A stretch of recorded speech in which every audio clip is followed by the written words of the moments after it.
کسی کے پگلی be be پاگل عورت دیکھے کبھی پاگلوں کو کوئی وقت دیتا؟ وہ پاگلوں کے پاس بیٹھا، میں بڑا مصروف آدمی ہوں، مجھے تو سیانا بندہ ملنے آئے تو میں کہتا مختصر بات کرنا۔ ایک پگلی بی بی آئی پاگل، حضرت انس کہتے ہیں آ کے کھڑی کہنے یا رسول اللہ مجھے کام ہے۔ پاگل عورت، تو نبی کریم صلی اللہ تعالی علیہ وسلم نے کہا کیا کام ہے؟ تو اس کے محلے کے لوگ کھڑے ہو گئے، کہنے لگے حضور چھوڑیں یہ تو دیوانی ہے، ایسی باتیں کرتی رہتی ہے۔ جناب انس بن مالک فرماتے ہیں حضور ناراض ہوئے، فرمایا تم سے بات کر رہی ہے کہ مجھ سے کر رہی ہے؟ کرنے دو باتیں، کیا بات ہے بتا؟ کہنے لگی حضور یہاں نہیں کرنی، میرے ساتھ آئے۔ نبی کریم اس کے پیچھے پیچھے چلنے لگے، جناب انس فرماتے کہ صحرا میں لے گئی، نبی پاک ریت پہ بیٹھ گئے، سامنے بیٹھ گئی، کہنے لگی حضور بچوں کو منع کریں مجھے روڑے مارتے۔ فرمایا میں کہہ دوں گا آپ نہیں کریں گے۔ حضور میرے گھر والے میری بات نہیں سنتے، فرمایا میں سمجھاؤں گا۔ یا رسول اللہ یہ پاگل کہہ کے چھیڑتے۔ حضور نے فرمایا ایک کوئی نہیں کہے گا، میں منع کر دوں گا۔ حضرت انس کہتے ہیں دیر تک حضور کو ریت پہ حضور بیٹھے۔ یار یہ بھی سنت ہے میرے نبی، صرف کھانے کے درمیان میٹھا کھانا ہی سنت نہیں میرے بھائی، یہ بھی نبی پاک کی سنت ہے، یہ بھی رسول پاک کا طریقہ ہے۔ نبی کریم نے دیر تک وقت دیا، دیر تک، کبھی ہستی کبھی رو دیتی۔ حضرت انس کہتے ہیں میں نے یہ انداز بھی دیکھا، جب وہ ہستی تو حضور بھی ہستے۔ کبھی کو پاگل کے غم سن کے بھی رویا، لیکن ایسا کوئی محبوب کہیں ہوگا نہ کہیں ہے، بیٹھا ہے چٹائی پہ مگر عرش نشیں ہے۔ میرے محبوب نے کھول کے باتیں سنی، کھول کے اپنی مرضی سے کہنے لگی محبوبہ میں تھک گئی ہوں اب آپ جائیں۔ حضور میں تھک گئی ہوں آپ جائیں۔ نبی کریم اٹھے اور اٹھ کے فرمایا کسی کا خیال نہ کرنا، جب تیرا دل کرے دوبارہ آ جاتا۔ یار یہ حسن ہے، یہ وقار ہے کہ تو اشک شوئی کس طرح۔ میں نہ ابھی انتظار کر رہا ہوں، میں ابھی انتظار کر رہا ہوں کہ ایم این اے آئے گا تو اس غریب کی مدد کرے گا، میں ابھی انتظار کر رہا ہوں کہ ایم پی آئے گا تو اس کی مدد کرے گا، میں ابھی انتظار کر رہا ہوں کہ بہت بڑا سیٹھ آئے گا تو مدد کرے گا۔ جب محلے کا اور گاؤں کا چودھری کسی غریب پہ ظلم کر رہا ہوتا ہے تو میں اپنے بچے کو کہہ رہا ہوتا تو نہ اس لڑائی میں جانا، ہمیں کیا لگے، تو کون پھر اس کا ہاتھ، ظلم پھر ختم کیسے ہوگا؟ پھر کیا طریقہ ہے ظلم ختم کرنے کا؟ جب کوئی ظالم کو ظالم کہنے کوئی تیار نہ ہو۔ وہ زمانہ جب نبی کریم صلی اللہ تعالی وسلم مکہ شریف میں اعلان نبوت فرمایا تھا تو سارا مکہ مخالف ہو گیا، سارا مکہ۔ ایک وقت عروج کا ہوتا ہے، ایک وقت ایسا ہوتا ہے جب غربت ہوتی ہے، ابتدا ہوتی ہے، اسلام پر غربت کا زمانہ۔ قبیلہ بنو آراش کا ایک شخص مکے آیا، وہ کہتا میں چھوٹا سا تاجر تھا۔ میری باتوں کی سمجھ تو آ رہی ہے نا آپ حضرات کو؟ جو نہیں بول رہے انہیں بھی آ رہی ہے؟ اللہ تعالیٰ آپ کو جزا دے۔ بس ایک دو بات اور عرض کرنی ہے آپ حضرات۔ حضرت طارق بن عبداللہ رضی اللہ تعالیٰ عنہ اس کے راوی ہیں، فرماتے ہیں وہ بنو آراش کا رہنے والا شخص آیا، وہ کہتا میں چھوٹا سا تاجر تھا، بیوپاری تھا، میں گاؤں سے جانور اونٹ گھوڑے خریدا کرتا، مکے میں لا کے بیچتا، مدینے میں لے جا کے بیچتا، طائف میں۔ میں ایک دفعہ نا بڑے سرخ رنگ کے خوبصورت 2 اونٹ مکے لایا۔ میں مکے کے لوگوں کو زیادہ نہیں جانتا تھا، منڈی میں جو لوگ آتے جاتے تھے انہیں جانتا تھا، مال بیچ کے چلا جاتا تھا۔ آج میں مکے میں داخل ہوا تو ابو جہل مجھے کہنے لگا یہاں ایک شخص نے دعویٰ نبوت کیا، اس کے قریب نہ جانا۔ میں نے کہا ٹھیک ہے نہیں جاؤں گا۔ میں نے اونٹ دکھائے تو ابو جہل کو پسند آ گئے، سودا ہو گیا، اونٹ خرید لیے۔ وہ شخص کہتا ہے کہ اونٹ خرید کے نہ تو کہنے لگا فلاں محلے کی فلاں گلی کے فلاں کونے میں میرا گھر ہے، کل آ کے پیسے لے جانا۔ کہتے میں اگلے دن پیسے لینے گیا تو کہنے لگا آج نہیں میرے پاس، کل آنا۔ میں اگلے دن پھر گیا، پیسے، کہنے لگا نہیں کل آنا۔ ہوٹل ہوتے نہیں تھے، مکے میں میرا رشتہ دار کوئی نہیں تھا، میں فٹ پاتھ پہ سوتا، جو چند کھجورے اور سرکہ میرے پاس تھا وہ پہلے دن ہی ختم ہو گیا۔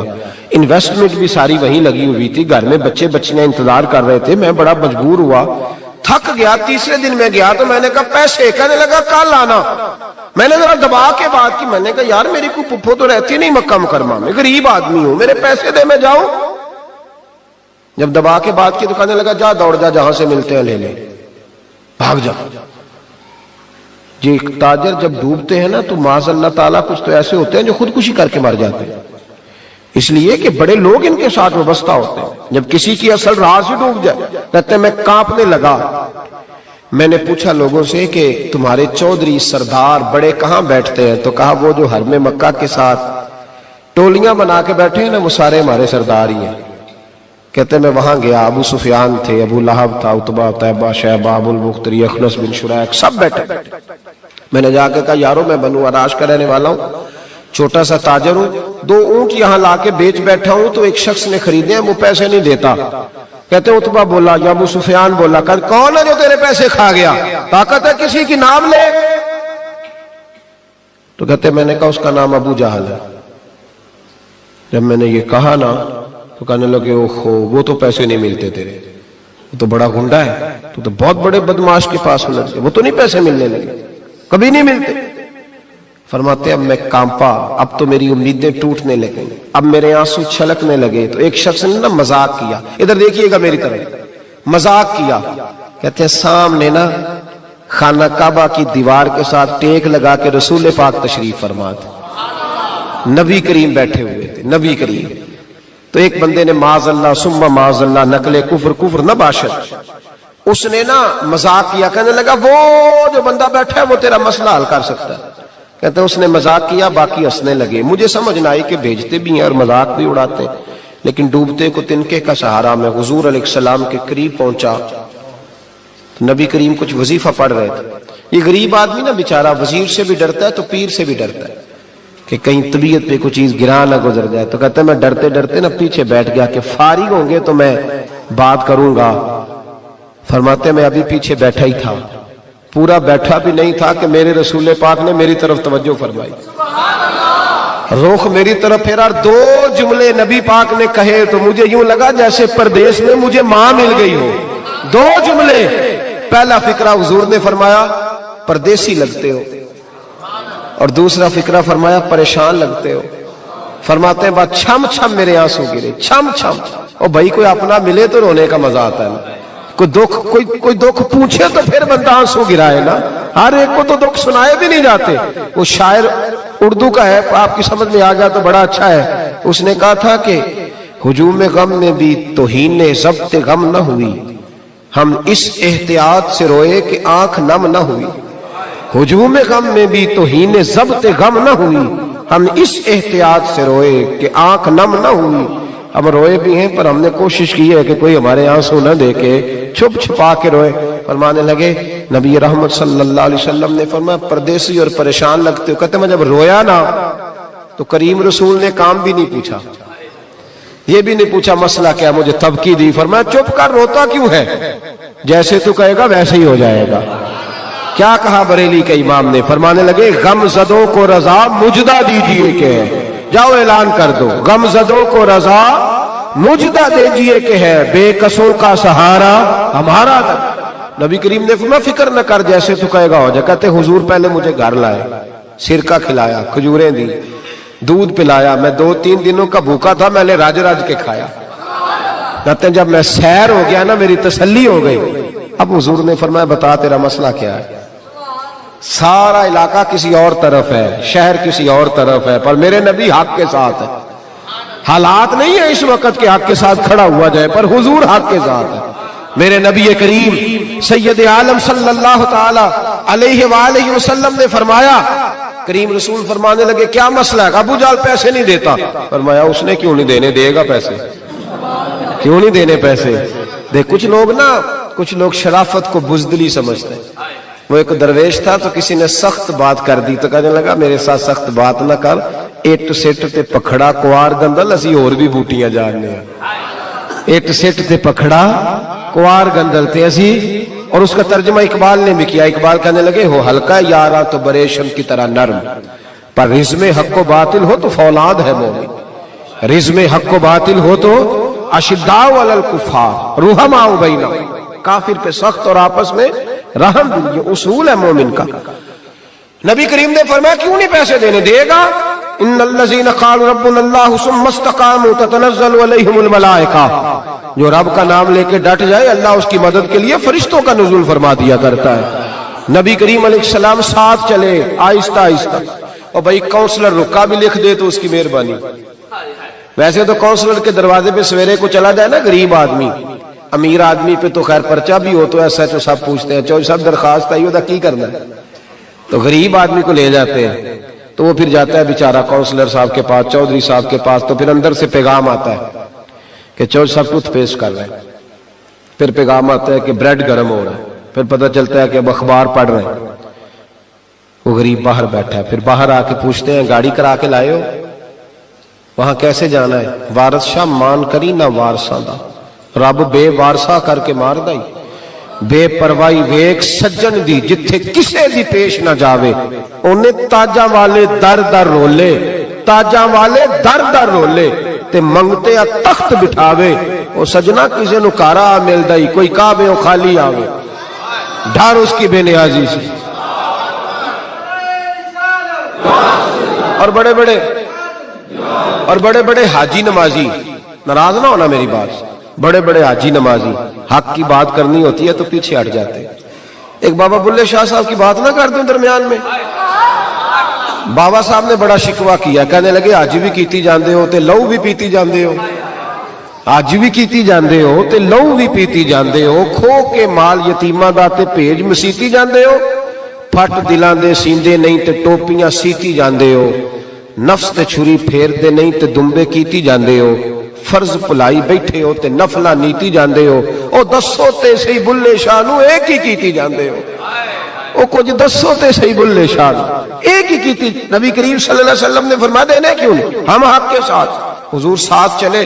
تو وہ شخص کہتے ہیں جب گلی میں حضور جا رہے تھے نا تو میرے دل میں خیال آ رہا تھا کہ وہ تو بڑا بدماش ہے اور حضور تو بولتے بھی دھیما دھیما ہے، وہ تو بڑا گنڈا ہے، اور میں 100 باتیں کرتا تو حضور ایک جواب دیتے، نیچی نظروں کی شرم و حیا پر درود، اونچی بینی کی رفعت پہ لاکھوں سلام۔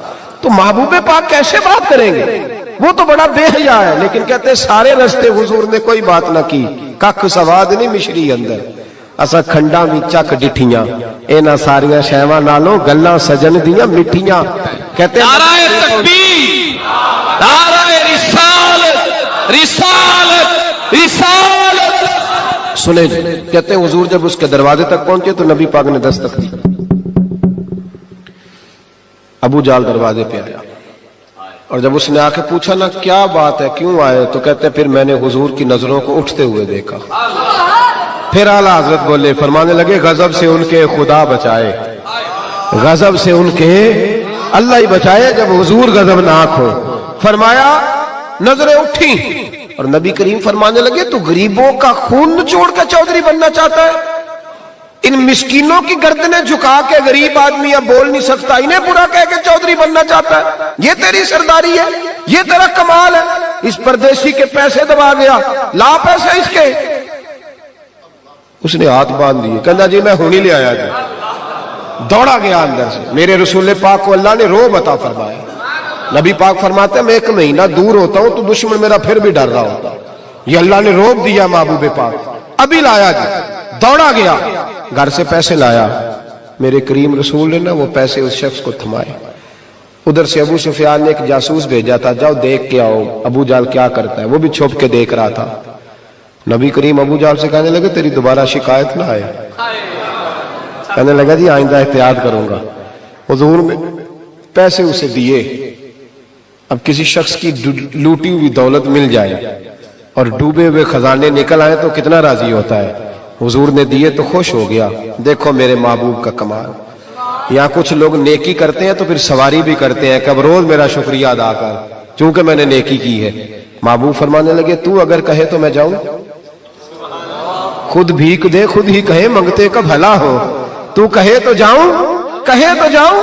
بیچارہ رو پڑا، کہنے لگا محبوبہ اس شانوں والی ماں کا نام پوچھ سکتا ہوں جس کے گھر میں تیرے جیسا لال آیا ہے، اس عظمتوں والے باپ کا نام جس نے تیرے جیسا لال جنا، محبوبہ وہ شانوں والا قبیلہ جس میں آپ آئے، آپ کا نام۔ حضور نے فرمایا نام چھوڑ، تجھے تکلیف ہوگی، یہ لوگ تجھے پریشان کریں گے، تو بس یہ پیسے رکھ۔ حضور اگلی گلی میں گئے تو جاسوس کہنے لگا ان کے پیچھے نہ جانا، یہ معاذ اللہ جادوگر ہے، ساحر ہے۔ اس نے ہاتھ جھٹکا، کہنے لگا دفع ہو جا، تو بھی جھوٹ بولتا ہے اور تیرے سارے سردار بھی جھوٹ بولتے ہیں، اگر کائنات میں کوئی سچا ہے تو وہ محمد عربی کی ذات سچی ہے، یہ رسول کائنات۔ میرا اور آپ کا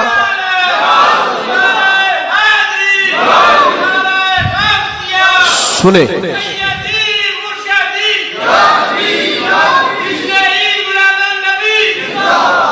کچھ نہیں، جو بندہ کچھ نہیں نہ کر سکتا وہ کسی کو تسلی تو دے سکتا ہے کہ نہیں؟ اتنا تو ہو سکتا ہے نا۔ قرآن مجید نے کہا یا ایھا النبی انا ارسلناک شاہدا ومبشرا ونذیرا، میرے رسول پاک نا خوشخبریاں سنانے آئے، ڈر سنانے آئے۔ تھوڑا تھوڑا نا ایک دوسرے کا ہاتھ پکڑنا شروع کریں، چھوڑ دیں انتظار کرنا۔ مجھے بڑا اچھا لگا یہ لبیک فاؤنڈیشن جو ان دوستوں نے بنائی۔ دیکھو خیر کا کام کوئی بھی کرے نا، میری ایک طبیعت ہے، میں کہتا ہوں کہ میں یہاں آپ کے یہاں بیان کر رہا ہوں تو فیصل آباد میں جو بندہ اس وقت تقریر کر رہا ہے نا، مجھے اس کی تعریف کرنی چاہیے، اس لیے کہ میں یہیں کر سکتا ہوں اس وقت، وہاں جا کے نہیں کر سکتا۔ جو لاہور میں کر رہا ہے مجھے اس کو سپورٹ ہے۔ ہم پتہ کیا کرتے ہیں کہ خیر بس وہی ہے جو میرے پاس ہے، دائیں بائیں کچھ بھی نہیں۔ خدا مجھے ایسی خدائی نہ دے کہ اپنے سوا کچھ دکھائی نہ دے، ایسا نہ کرو۔ جتنا بھی جہاں بھی جو بھی اچھا کام کر رہا ہے اس کو سپورٹ کرے، اس سے نا ایک یونٹی پیدا ہوگی، ایک خوبصورتی آئے گی۔ تھوڑا تھوڑا پیار کرنا سیکھیں۔ ہم پتہ کیا کرتے ہیں، جب بھی اینک لگاتے ہیں تو ڈھونڈتے ہیں کہ کوتاہی کہاں پڑی ہوئی ہے، وہ کوئی کوتاہی مل جائے تو اس کو ڈسکس کریں۔ اچھے لوگ یہ کام نہیں کرتے۔ اچھے لوگ کوتاہی نظر آئے تو آنکھ بند کر لیتے ہیں، خوبی نظر آئے تو دنیا کو بتاتے ہیں۔ یہاں علماء بیٹھے ہیں، آپ پوچھ لیجئے گا، شریعت کا مسئلہ ہے کہ جب کسی کو غسل دو نا، اگر کوئی اچھی چیز نظر آئے تو لوگوں کو بتاؤ، حکم ہے۔ پتہ ہے آپ کو، چہرہ جی کھل گیا تھا، میں نے دیکھا ہے، روشنی پھیل، یہ بتاؤ۔ لیکن اگر کوئی بری شے نظر آئے، کف لسان، چپ کر۔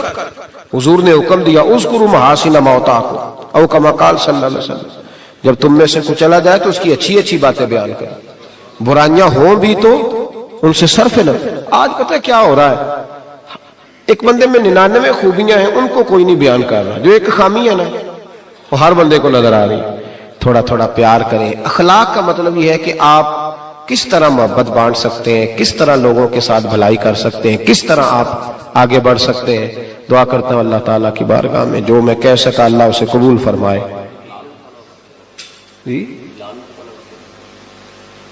وہ کون سا واقعہ ہے؟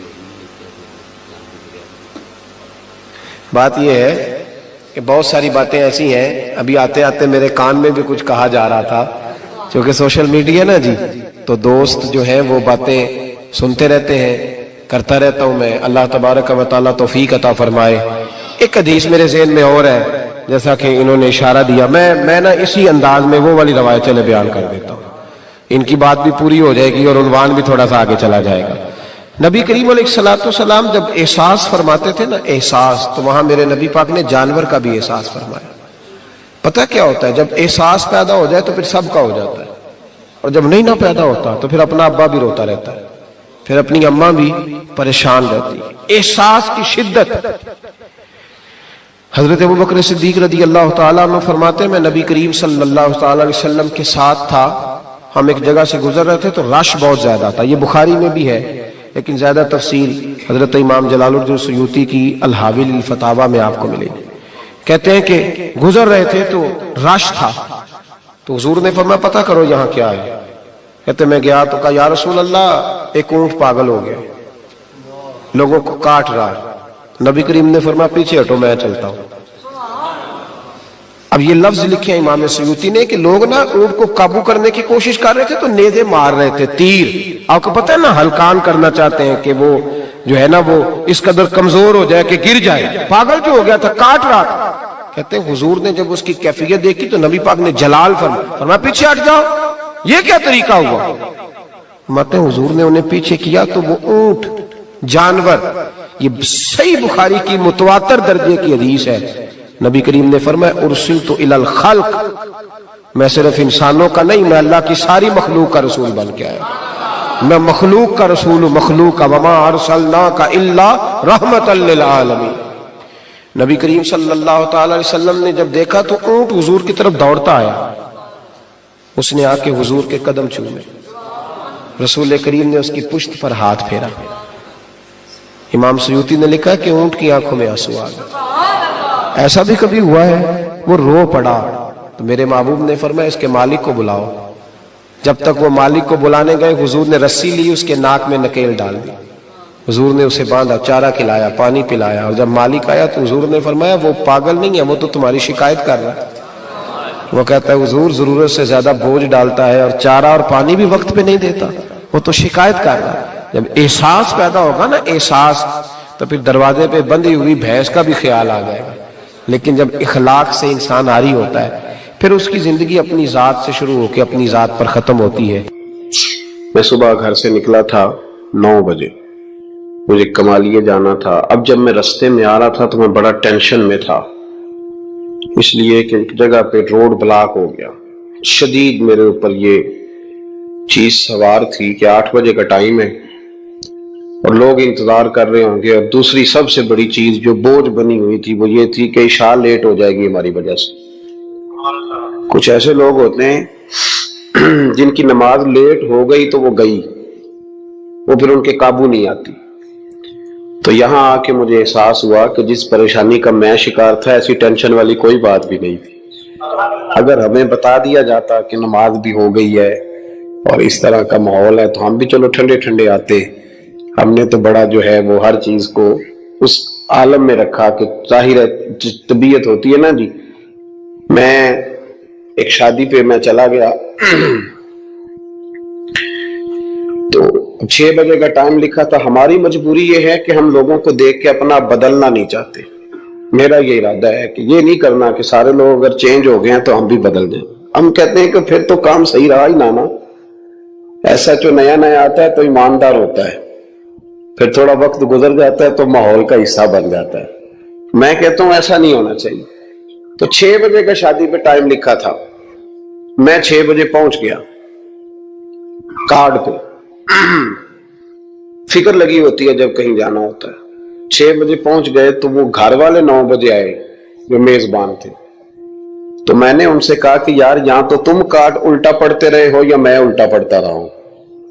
وہ 9 تھا تو یا میں غلط پڑھتا رہا ہوں یا تم غلط پڑھتے رہے ہو۔ وقت، میں ایک وکیل کا مضمون پڑھ رہا تھا اخبار میں، وہ کہتا ہے کہ میں رات کو نا علامہ احمد سعید کاظمی رحمت اللہ علیہ فجر کے بعد درس دیتے تھے یا مغرب کے بعد، تو میں پابندی سے ان کا درس سنتا تھا۔ یہ فکری بات ہے، اس کو غور سے سنیے گا، بالخصوص منتظمین اور میرے ساتھی جو مساجد کی خدمت کرنے والے۔ کہتے ہیں میں کاظمی صاحب کا درس سننے جاتا تھا۔ کیوں؟ کہ جب میں کورٹ میں جاتا تھا نا تو ان کا بیان کیا ہوا درس وہاں میری مدد کرتا تھا۔ اب جو اگلی اس نے بات لکھی وہ میرے لیے لکھی۔ وہ کہنے لگا اب میں نہیں جا سکتا، اس لیے کہ میں نے صبح 7 بجے کورٹ پہنچنا ہوتا ہے اور رات کو مولانا کی جب تقریر شروع ہوتی ہے تو وہ میرے سونے کا ٹائم ہوتا ہے۔ اگر یہ سارے کام اپنے وقت کے اندر ہوں تو میں آج بھی جانے کو تیار ہوں۔ ہماری محفل میں بڑا لمبا چوڑا خرچہ ہوتا ہے، اسی طرح کا پروگرام آپ نے آئندہ بھی کرنا ہے جس طرح کا اس دفعہ کیا ہے۔ بڑا مختصر وقت پہ لوگ جائیں اور جا کے، یہ بڑا اچھا انتظام ہے کہ 8:30 بیان ہوا، 9:15 9:30 ہم اب گھروں میں چلے جائیں۔ اس ترتیب سے کوشش کریں مغرب سے عشاء، اور ان لوگوں کو پیغام دیں جو ٹوٹ کے پیچھے ہٹ گئے کہ پتہ نہیں کب بیان ہوگا۔ ایک چھوٹی، چلو بات اب عشق رسول کی ہے تو ایک چھوٹی سی اپیل ہے، وہ بھی کر لوں۔ چلیں آپ سارے نہیں بولتے، میں رہنے دیتا ہوں، میں بات شروع۔ آپ جمہوری ملک ہے نا جی، تو اگر ریفرینڈم صحیح نہ ہو تو نہیں بات کرنی چاہیے۔ کر لوں کہ رہنے دوں؟ ایک چھوٹی سی اپیل کرنی ہے نعت سننے والوں سے، نعت پڑھنے والوں سے۔ اور یہ ایک بات اور ذہن میں رکھ لیں، نعت پڑھنے سے زیادہ نعت سننا کمال ہے، پتہ ہے آپ کو؟ اب سنیں، اگلی بات کروں گا تو آپ کو سمجھ آئے گی۔ نعت پڑھنا صحابہ کی سنت ہے اور سننا نبی پاک کی سنت ہے۔ بڑا کمال کیا ہوا؟ سننا، سمجھ آ رہی ہے بات کی؟ نعت کا نا کلام منتخب، اعلیٰ حضرت کی ساری نعتیں سن لی ہیں آپ نے؟ نہیں نہ سنی آج تک ساری؟ مولانا حسن رضا خان کی، اقبال کی، پیر مہر علی شاہ صاحب کی، حضرت بیدم شاہ بارسی کی۔ پہلے بزرگوں کو کلام سن لیں، اس کے بعد نیچے آئیں گے تاکہ ہم پہ اعتراض ہی کوئی نہ کرے۔ یہ نعت خانوں سے بھی اپیل کریں، خود بھی ذوق بنائیں، یہ تھوڑا سا نکلیں۔ بعض کلام ایسے ہیں کہ مطلب وہ نہیں، طبیعت نہیں مانتی داد دینے کو، دل نہیں مانتا، وہ محسوس ہوتا ہے کہ یہ بات درست، میری بات کی سمجھ آ رہی ہے؟ میں گجرات میں تھا تو ایک نات خواہ مجھے کہنے لگا حضرت صاحب آج میں تمہیں نواں کلام سنانا ہے. میں کہ میرے نال نیکی کری مینوں کو پرانا ہی سنائی. جڑے نویں کلام نے نا اور بڑی اچھی آواز ہے. ابھی جو دونوں حضرات نے نعت پڑھی بڑی خوبصورت آوازیں تھیں. بس آپ نے اور میں نے مل کے, یہ سارے ہمارے اپنے لوگ ہیں, کاٹنا نہیں لوگوں کو, بس جہاں غلطیاں ہیں ان کو صحیح کر لینا ہے, کاٹنا نہیں. ہم حضرات نے سب نے مل کے ان محافل کے ماحول کو اتنا ستھرا بنا دینا ہے کہ ہمارا ایک جلسہ نہ ہو بلکہ بڑا زبردست سیمینار بن جائے اور بڑے سارے لوگوں کی اس میں اصلاح ہو. اللہ ہمیں سمجھنے کی توفیق عطا فرمائے. محبت رسول کیوں اتنی ضروری ہے صلی اللہ علیہ وسلم؟ آپ لوگوں نے عشق رسول کانفرنس نام رکھا ہے اس خوبصورت اجتماع کا. قرآن پاک نے ہمارا نبی پاک علیہ السلام کے ساتھ جو رشتہ بیان کیا ہے وہ رشتہ بڑا خوب ہے. کہا ان نبی اولا بالمؤمنین من انفسہم, فرمایا یہ نبی مومنوں کے جانوں سے بھی زیادہ قریب ہے.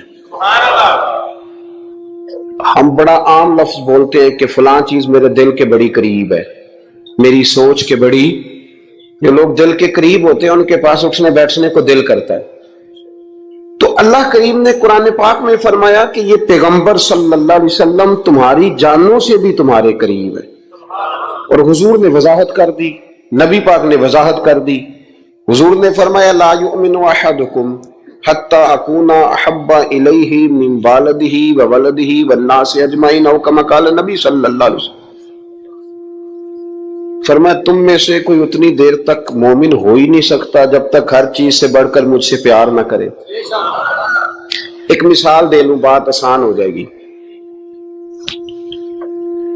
جس گھر کے اندر پیسہ بے شمار ہو, دولت بے شمار ہو, مکان ایک نہیں چار ہو, اور دنیا کی ساری آسانیاں گھر میں موجود ہوں, سارے دوست میری بات پہ توجہ کرنا, ہر شے ہو, بینک بیلنس بھی ٹھیک ٹھاک ہو, بچوں کا فیوچر سیف ہو, لیکن گھر کے اندر میاں بیوی کی صلح نہ ہو. بچے کہتے ہیں گھر میں ہر چیز ہے پر امی اور ابا کا جھگڑا ہر وقت جاری رہتا ہے, وہ گھر صحیح چلتا ہے؟ آپ نے بولنا اس لیے نہیں کہ یہ باتیں لوگ, یہ گھر کے اندر کی باتیں ہیں نا. حالانکہ پاکستان کا تجزیہ یہ ہے کہ 95% میاں بیوی کے حالات ٹھیک نہیں. پاکستان یہ سرکاری اعداد و شمار ہے, 95% گھروں میں اختلاف رائے. یہ بات ذہن میں بٹھا لیں کہ میاں بیوی کا اگر اتفاق نہیں نہ ہوتا تو وہ کہیں کہ گھر میں کوئی بھی خوشی رہے گی تو یہ ممکن ہی نہیں, یہ سوال ہی نہیں پیدا ہوتا.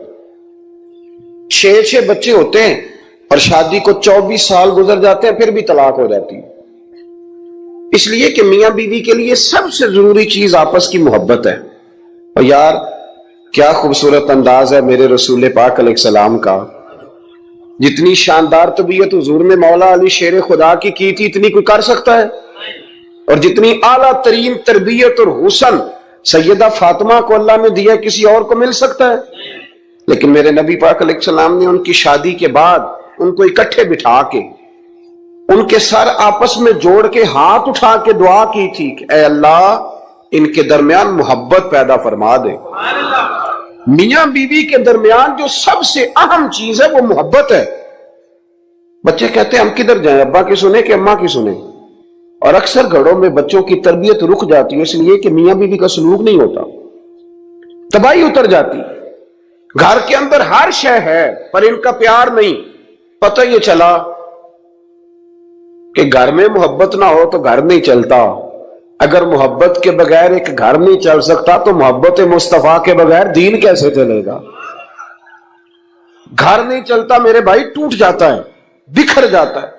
سارا کچھ ہونے کے باوجود میں نے مردوں کو روتے ہوئے دیکھا ہے, عورتیں تو روتی ہیں, میں نے مردوں کو روتے ہوئے دیکھا ہے کہ کیا کروں 4 بچے ہیں پر اس کو نہیں سمجھ آتی, وہ پاگل ہے, مہربانی کریں وہ سیانی ہو جائے. میں بچوں کے لیے پریشان ہوں کدھر کیا کروں. یعنی عورت اگر وفادار اور پیار کرنے والی نہ ہو تو مرد کو آنسو نکل آتے ہیں کہ یہ سیانی ہوتی تو میرا گھر بن جاتا. او بھائیو پیار بڑا ہی ضروری ہے, یہ محبت بڑی ضروری ہے, اس کے بغیر نہیں نظام چلتا. محبت ہو جاتی ہے نا